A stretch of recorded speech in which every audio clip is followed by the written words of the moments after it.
Bonjour à toutes et à tous, chers amis cinéphiles, approchez, approchez, c'est bientôt la fin de l'année et le temps des fêtes est proche. Ah, tant de bonheur et de chaleur, alors asseyez-vous confortablement car je vais vous parler des films de 2019, de manière complètement objective et sans aucune blague pourrie. Nul, Germain! Nul, sale nul!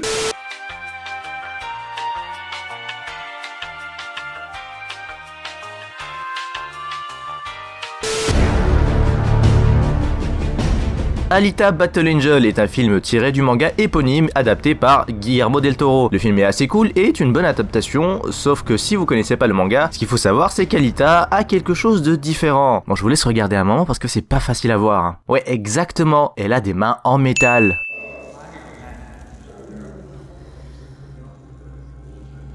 Bon, Captain Marvel, voilà, c'est un peu nul, hein, ça se voit, c'est juste un truc qu'ils ont sorti en attendant Endgame. Mais tu l'as vu le film? Ouais, mais voilà, enfin, il est pas ouf le film. Non mais le film Captain Marvel, tu l'as vu ou pas? Ouais, mais enfin voilà, t'as vu ce qu'elle a dit, Brie Larson? Ouais, bon, ok.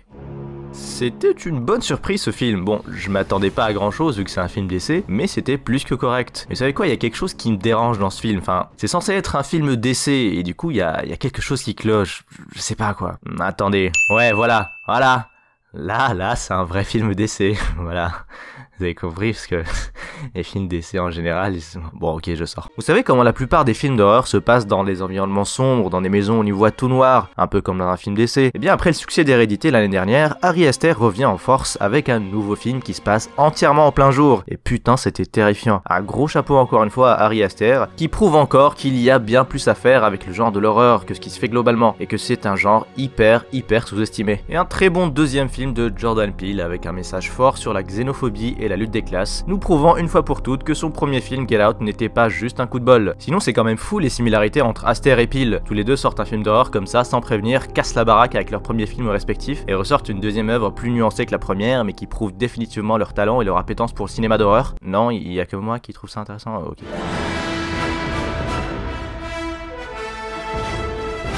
Avengers Endgame.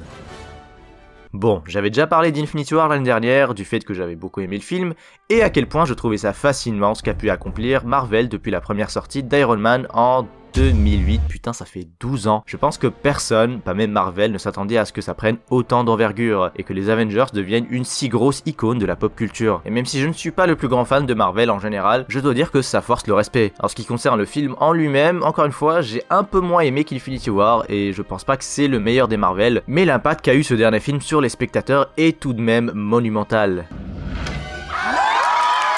Mais bon, apparemment, tout ça, on s'en bat les steaks parce que Marvel, bah, c'est pas du cinéma.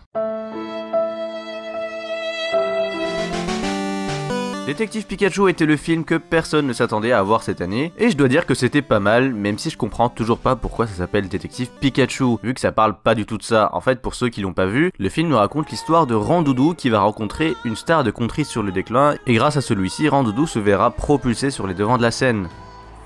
Ouais, je sais que c'est pas ça, mais ça pourrait. Bon ok, j'ai adoré ce film, comme j'ai aimé le deuxième et le premier aussi. Ok, la franchise a perdu un tout petit peu en saveur depuis le premier opus, mais honnêtement, John Wick est pour moi la meilleure trilogie d'action depuis Jason Bourne, je dirais. Pas d'intrigue amoureuse à la noix, pas d'exposition d'histoire à la rallonge, pas d'effets spéciaux, que de l'action pure et dure.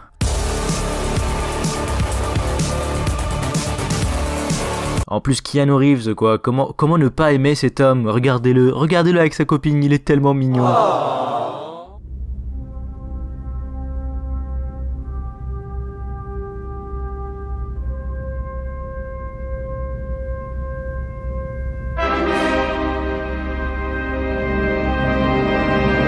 Ouais. C'était bien naze. La technologie a toujours été un acteur important dans la création de films, des premiers effets pratiques aux premiers effets spéciaux, en passant par la révolution qu'a apporté certains films en termes de réalisme et de style, jusqu'à l'avenue de la 3D et du photoréalisme. Par contre, faut pas oublier qu'un des plus grands sages du XXe siècle avait dit: mais vos savants étaient si préoccupés par ce qu'ils pourraient faire ou non qu'ils ne se sont pas demandé s'ils en avaient le droit. Et c'est exactement ce que je me suis dit avec Gemini Man, filmé en 60 images par seconde. Bon, je sais pas vous, mais pour moi, un film en 60 images par seconde, C'est non. bon, l'histoire et le scénario sont éclatés au sol aussi, mais bon, ça on va pas en parler. Et maintenant, parlons un peu de Netflix. Bon, faut le dire, mais Netflix nous a sorti de très bons films cette année. Est-ce que c'est parce qu'il commence à avoir de plus en plus de concurrence? Bah oui, c'est exactement ça. Mais du coup, parlons de quelques-uns de ces films Netflix. Bon, honnêtement, même si ce film c'est littéralement Superbad version meuf, voilà, ça c'est fait, j'ai quand même bien aimé cette petite high school comédie made in Netflix. L'humour est bien dosé, les personnages sont attachants, et oh mon dieu, mais c'est Phoebe! Scorsese est de retour sur Netflix apparemment pour nous montrer qu'il en a encore sous le capot avec son dernier film de 3h30, The Irishman. Alors oui, le film n'est pas sorti en salle, mais il faut respecter l'œuvre un minimum. Après le cinéma, la meilleure manière de regarder un film est bien entendu de le regarder sur sa Switch sans écouteurs en attendant de passer à la caisse au supermarché. Genre un peu de respect quoi. 4 ans après la fin de la meilleure série du monde, El Camino va jouer le rôle d'épilogue de Breaking Bad où on va suivre cette fois-ci ce qui est arrivé à Jesse Pinkman après la fin de la série. Et c'était vraiment cool de se remettre un peu dans l'ambiance de la série et de retrouver quelques-uns des personnages iconiques. Même s'il faut dire, mais le film reste assez niche. Et surtout destiné aux gens qui non seulement ont vu la série, mais l'ont aussi aimé. Mais sinon le film est très bon hein. Vince Gilligan, t'es un sacré Ryu. Marriage Story c'est un peu le film qui est sorti de nulle part et qui est devenu un instant classique quasiment instantanément. Le film peut paraître pour certains assez chiant, mais je trouve que l'histoire qu'il raconte est tellement intime et ancrée dans le réel qu'on s'investit et s'attache très rapidement au personnage. L'ambiance générale du film était aussi une bouffée d'air frais pour moi, ce qui est très bizarre étant donné le thème du film pour le moins déprimant. Le duo Johansson-Driver marche très bien, ce sont tous les deux d'excellents acteurs, et pour couronner le tout, le film nous offre un très bon nouveau template de même. Exemple. Arrête de l'appeler bébé Yoda, c'est pas Yoda! Il ressemble à Yoda, il est tout petit, c'est bébé Yoda! La série se passe après le retour du Jedi, Yoda est mort! Bébé Yoda! Et c'est tout pour les films Netflix. Next. Tarantino est de retour pour son 9e et probablement avant-dernier film, Once Upon a Time in Hollywood, ou une brève fresque du cinéma hollywoodien des années 70. Un tout petit peu long ce film, mais bon, si vous aimez Tarantino et surtout si vous avez aimé Pulp Fiction par exemple, vous avez sûrement adoré ce film. Quoi d'autre?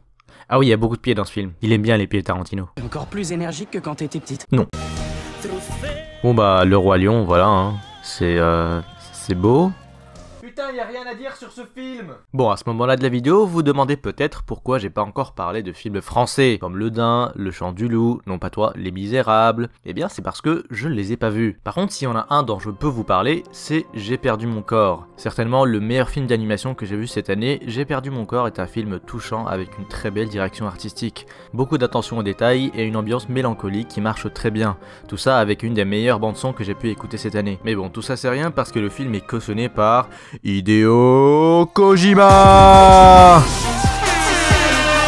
Ce film a malheureusement déçu beaucoup de monde. Et honnêtement, je peux comprendre, le film a été vendu comme une sorte d'Interstellar ou Gravity, mais en fait c'est un drame psychologique assez lent et assez pesant. Beaucoup de personnes ont critiqué aussi le manque de cohérence dans le scénario, mais ça va encore vu que le thème du film est très bien abordé. Bref, ce film a le potentiel pour être un des meilleurs films de l'année, mais c'est dommage, il a pas eu de chance. J'ai pas encore vu ce film. J'ai pas encore vu ça non plus. Ah, Parasite. Ce film était une putain de surprise pour moi. Et pour moi en tout cas, le meilleur film de l'année. Voilà, c'est dit. Si vous avez pas vu Parasite, allez le voir tout de suite. Puis regardez Snowpiercer, puis Memories of Murder, putain regardez tous les films de Bong Joon-ho, ce mec est un putain de génie. Putain. Bon, on va arrêter les blagues 2 secondes pour parler de ce monument qu'on a eu cette année grâce au Joker. Sans parler de la performance exceptionnellement bonne de Joaquin Phoenix, ce film est une bouffée d'air frais pour le cinéma de ces dernières années. Au milieu de productions et blockbusters de plus en plus gros, on a affaire à un film qui prend son temps et aspire le spectateur par son ambiance, son environnement sombre et par la descente aux enfers du personnage principal. Un film qui mérite grandement son succès et qui nous rappelle ce que le cinéma peut nous offrir, même en partant d'un personnage tiré de comics qu'on a plus l'habitude de voir sous un format totalement différent. Vraiment, ce film était pour moi l'origine story parfaite de McLovin de Superbad. Juste parfaite.